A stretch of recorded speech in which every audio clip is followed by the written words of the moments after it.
በወላይታ ዞን ቆላማ አካባቢዎች በዘንድሮ የበልግ ወቅት የተዘሩ ዋና ሰብሎች በዝናብ እጥረት ምክንያት መውደማቸውን የዞኑ ግብርና መምሪያ አረጋገጠ። የአየር ንብረት መዛባት ያስከተለው የዝናብ መዘግየትና መቆራረጥ የግብርናውን ዘርፍ እየተፈታተነ እንደሚገኝ የገለጹት የመምሪያው ኃላፊ ዶክተር ዘማች ቶርሳ አርሶ አደሩ በረሃብ እንዳይጠቃ ከወዲህ ቅድመ ዝግጅት እየተደረገ ነው ብለዋል።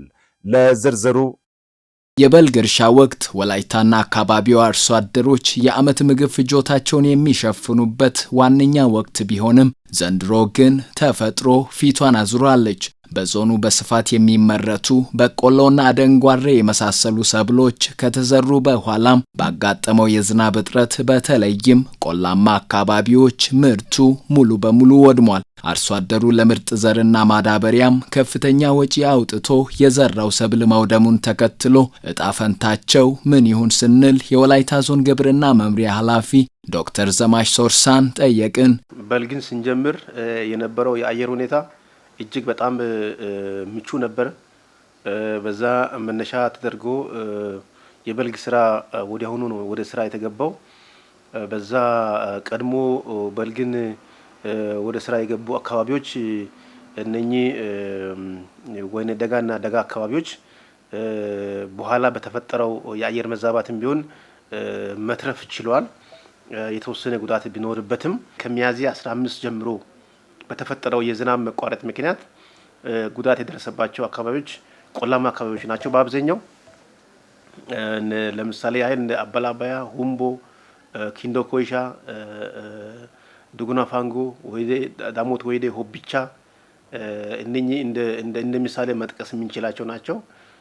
እንደ ቦምቤ በጣም ቆላማ አካባቢ ከመሆኑ ተያይዞ ጉዳት ደርሷል። ይህንን ጉዳይ መነሻ በማድረግ በተጠናው ጥናት መሰረትም አጠቃላይ ከ50 እስከ 55 ከመቶ የሚደርስ ሰብል ላይ ከፍተኛ ጉዳት ደርሷል ያሉት የመምሪያው ኃላፊ ዶክተር ዘማች ቶርሳ ይህም በሺዎች የሚቆጠሩ ዜጎችን ለረሃብ ሊዳርግ እንደሚችል ስጋት አሳድሯል። የጉዳቱ መጠን በቆላማ አካባቢም ሆኖ ዝናቡ እንደመጣ ወዲያውኑ ወደ ዘር የገቡ ቀበሌያት የተወሰነም ቢሆን አግኝተዋል።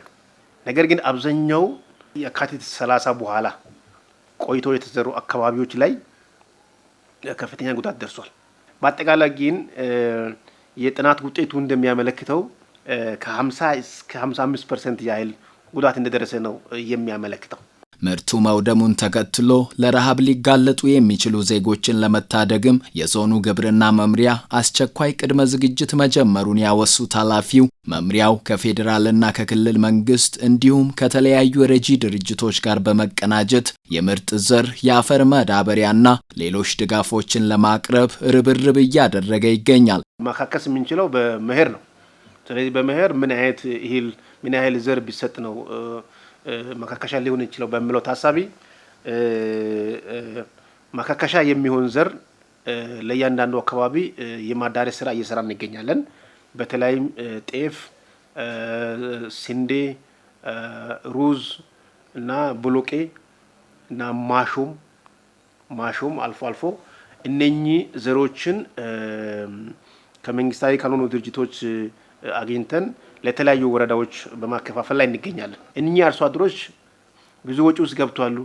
ማዳበሪያ በመግዛት፣ ምርጥ ዘር በመግዛት፣ እርሻቸውን በትራክተር በማረስ። ስለዚህ እኛ ያከፋፈልነው በቂ ብለንም አልተቀመጥንም። በእኛም በኩልም እንደገና ሌሎች ያልተሳተፉ መንግስታዊ ያልሆኑ ድርጅቶችን ቢሆን በማሳተፍ እነኚህ አርሶ አደሮች ወደ ኋላ እንዳይሄዱ፣ ተስፋ እንዳይቆርጡ መንግስትና መንግስታዊ ያልሆኑ ድርጅቶች ከጎናቸው እንዲሆኑ ዘንድ እኛም በእኛ በኩል ይህን እያስተባበረን እንገኛለን። የወላይታ ዞን ግብርና መምሪያ እንዳሳሰበው የተጋረጠውን የምግብ እጥረት ስጋት ለመቋቋም የሁሉም አካላት የተጠናከረ ድጋፍና ትብብር ይሻል። እድሜያቸው ከ5 ዓመት በታች የሆኑ ህፃናት ለሳምባ ምች የመጋለጥ እድሉ ከፍተኛ በመሆኑ ወላጆች ልጆቻቸውን በማስከተብ ቅድመ ጥንቃቄ ሊያደርጉ እንደሚገባ የጤና ባለሙያዎች ይመክራሉ። ታዲያ የበሽታው መንስኤና የመከላከያ መንገድስ ምን ይሁን ስትል ባልደረባችን ትዕግስት ክፍሌ በወላይታ ሶዶ ዩኒቨርሲቲ ኮምፕሬሄንሲቭ ስፔሻላይዝድ ሆስፒታል የህፃናት ህክምና ስፔሻሊስት ዶክተር ተገኝ ባሼ ጋር ያደረገችውን ቆይታ ውብሸት ጳውሎስ ያቀርበዋል። በዓለማችን በሚሊዮኖች የሚቆጠሩ እድሜያቸው ከ5 ዓመት በታች የሆኑ ህጻናት በሳምባ ምች ኢንፌክሽን እንደሚጠቁ መረጃዎች ያመላክታሉ። ታዲያ ህጻናት ለሳምባ ምች ኢንፌክሽን የሚሰጠውን ክትባት በተገቢው እንዲከታተሉ በማድረግና ቅድመ ጥንቃቄ በማድረግ ህይወታቸውን መታደግ ይቻላል። ስለሆነም ህጻናት ለሳምባ ምች ኢንፌክሽን እንዲጋለጡ የሚያደርጉ ነገሮችን ቀድሞ በማወቅና ሁሌም አስፈላጊውን ጥንቃቄ ማድረግ እንደሚገባ ነው በወላይታ ሶዶ ዩኒቨርሲቲ ኮምፕሬሄንሲቭ ስፔሻላይዝድ ሆስፒታል የህጻናት ህክምና ስፔሻሊስት ዶክተር ተገኘ ባሼ የሚናገሩት። ጨቅላ ህጻናት ሳምባ ምችና ተለቅ ያሉ ደግሞ እድሜያቸው ከ1 ዓመት እስከ 5 ዓመት ያሉ የሚያስከትለው የባክቴሪያ አይነቶችም ይለያያሉ። ከ5 ዓመት በኋላ ደግሞ ያለው የባክቴሪያ አይነቶችም ይለያያሉ።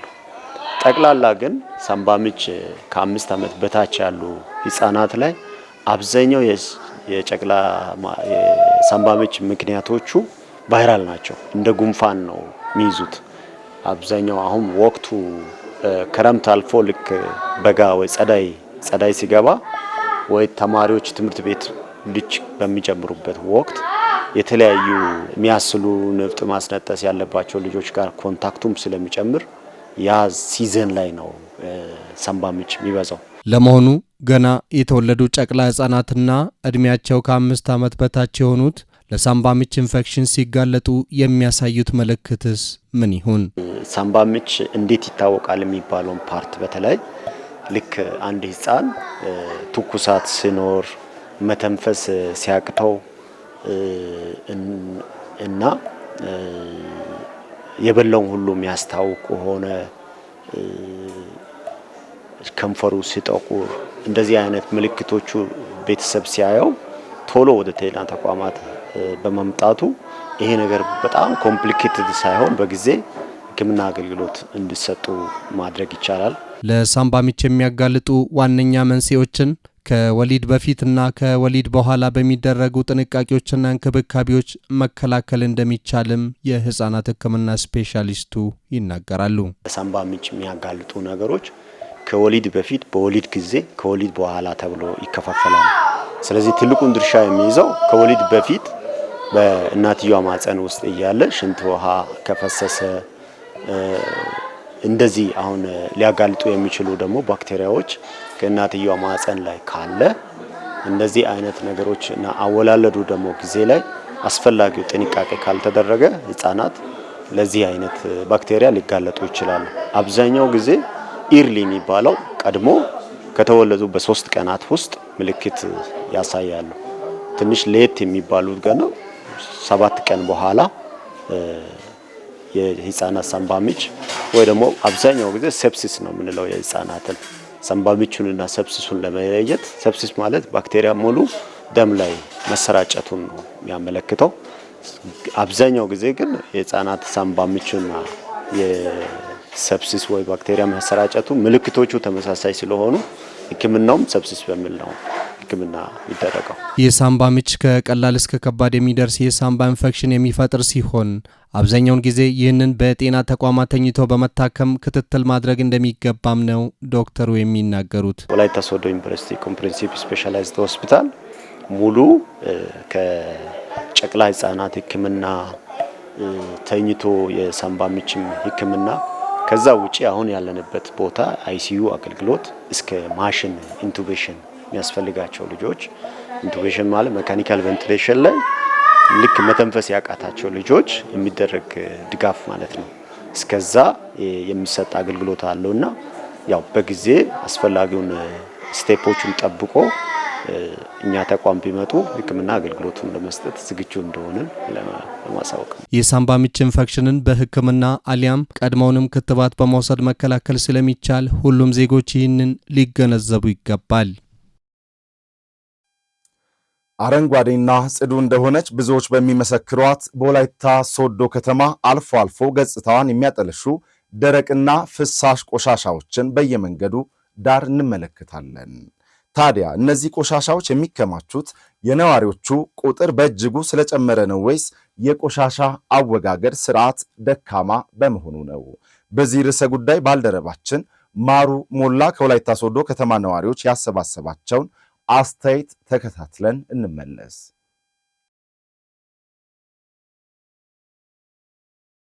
ከተማ ላይ አሁን አብዛኛው ኮሪደር ልማት ግማሽ ቦታ ላይ ሲሰራ፣ ግማሽ ቦታ ላይ ደግሞ ቆሻሻ ሰው እየጣለን ነው፣ ቢቾች እየተደፈኑ ነው። ስለዚህ ለዛ ምንድነው ማድረግ አለበት? መንግስትም ደግሞ የራሱ የሆነ ነገር እንደ አዲስ አበባ ቆሻሻ መጥያ የራሱ አካባቢ የቆሻሻው አካባቢ ቆሻሻ ደረቅ ቆሻሻ አወጋገድ እዛ መጥያ ጋንዳዎች አሉ። ስለዚህ ሶዶ ከተማ ላይ ወጣ ያለ ቦታ ላይ ከከተማው ወጣ ባለበት ቦታ ላይ ቆሻሻ ጋንዳ ቢኖር ይመረጣል። መጣያ ቦታ መጀመሪያ በብዙ ቦታ ራሱን ችሎ ቆሻሻ መጣያ ቦታ መዘጋጀት አለበት። ህብረተሰቡ ደግሞ ከነም ጭምር ቆሻሻ የሚያስወገድ ያለበት ህብረተሰቡ ነው። አለ ቦታው ቆሻሻ መጣል ያለበት ቆሻሻ መጣል ያለበት። አሁን በየቦታ ላይ ዲች አለ። በዛ ዲች ውስጥ ቆሻሻ ይጣላል። ዛሬም ይጠረጋል፣ ነገ ደግሞ ተጥሎ እናገኛለን። ቆሻሻ ተጥሎ እናገኛለን። ይሄ ተገቢ አይደለም። ሰው የሄደ ሎሚ ሊጣጭ፣ ሙዝ ሊጣጭ መንገድ ላይ መጣል አይነት አለ። ዳይፐር አምጥቶ አስፋልት ላይ መጣል አለ። ዳይፐር ሞዴስ አስፋልት ላይ አይጣልም። ስለዚህ ጋርቤጅ አለው፣ ቆሻሻ መጣያ አለው፣ ማዘጋጃ አለው። ግን ማህበረሰቡ ይሄን መጠቀም አለበት። ስለዚህ ከተማ ጽዳት መጠበቅ ሁሉም ህዝብ ነው። ህግ ሰው ብቻ ሳይሆን ሚዲያ ሰው ብቻ ሳይሆን ሁሉም ህዝብ እዚህ ጋር የምንጠቀመው ነው። ድመቱ እንኳን በአቅሟል መልካም ነገር ነው የሚሰራው። የራሱ አይነ ምድር ቆፕራ ነው የምትጠቀመው። ግን ሰው ለምንድን ነው የማያስበው? ቆሻሻን እንዲጠርጉ የቀጠራቸው ሰዎች አሉ አይደል? በጧት መንገድ የሚያጸዱ እነሱ አሁን በራሳቸው በተከፈለላቸው ልክ አሁን የከተማውን ጽዳት ቢጠብቁ ጥሩ ነው ብዬ አስባለሁ። አሁን ለምሳሌ በጧት ተነስተው ስራቸው ከሆነ በዛ የሚተዳደሩ አሉ ብዙ ሰዎች። ስለዚህ ስራቸውን በአግባቡ በመስራት የከተማውን ውበት በመጠበቅና ያው እንደ አቅማቸው ቢሰሩ ጥሩ ነው ብዬ አስባለሁ። እዚህ ከተማው ላይ ደግሞ ጽዳት ላይ ያሉት ደስ ይላል። ሲያጸዱ ለስፖርት ወጥተን እናያለን። ከተማው ላይ ያጸዳሉ። ግን ግማሽ ቦታ ላይ ተጸድተው ግማሽ ቦታ ላይ አይጸዳም። አንድ ቦታ ላይ 50 እና 60 ሰው ከሚያጸዳ 5 እና 10 የተለያየ ቦታ ላይ መንግስት አድርጎ እነዛ ሰዎች ቢያጸዱ መልካም ነው። አስፈላጊ ከሆነ ደግሞ ከቻለ መንግስት ከቻለ ስራ አጥ ወጣቶችም አቅም የሌሉ ሰዎችም ሞልቷል። ከተማውም ማጽዳት እንችላለን። በራሴ በኩል እኔም ከልጆቼ ጋር ስፖርት የሚሰሩ ልጆች አሉ። አካባቢዬም በራሴ በኩልም እኔ እያጸዳው ነኝ ያለው። ቆሻሻ ህብረተሰቡ ማወቅ አለበት። መጀመሪያ ቆሻሻ ህብረተሰቡ ማስወገድ አለበት። በተገቢ መልኩ ህብረተሰቡ ማስወገድ አለበት። በያለበት ቆሻሻ መጣል በማይገባበት ቦታ ቆሻሻ መጣል አይገባም። እንደገና ደግሞ አሁን ኃላፊነት ያለው ለምሳሌ ጤና ቢሮ አሁን ቆሻሻ ማስወገድን ጤና ቢሮ ነው የሚመለከተው። ምክንያቱም ከቆሻሻ ጋር በሽታ አለ፣ ሌላ ንክኪ ይመጣል። ስለዚህ ይህን መቆጣጠር ደግሞ ተገቢው ያለው ባለድርሻ አካላት ራሱን አውቆ ቆሻሻ መጣያ ቦታ ላይ የት ነው ቆሻሻ መጣያ ቦታ ላይ ብሎ በዛ ደግሞ ቆሻሻ መጣለበት ቦታ በተገቢው መልኩ መከታተል አለበት። ባለድርሻ አካላት ከተማ የክልል ከተማ ነች፣ የክልሉ ርዕሰ መዲና ነች። በየቦታ ላይ የምጣለው ቆሻሻ ተገቢ አይደለም። ህብረተሰቡ ደግሞ ቆሻሻውን ማስወገድ አለበት፣ መከላከል አለበት፣ መማር አለበት። ስለዚህ መጀመሪያ ከህብረተሰቡ ነው።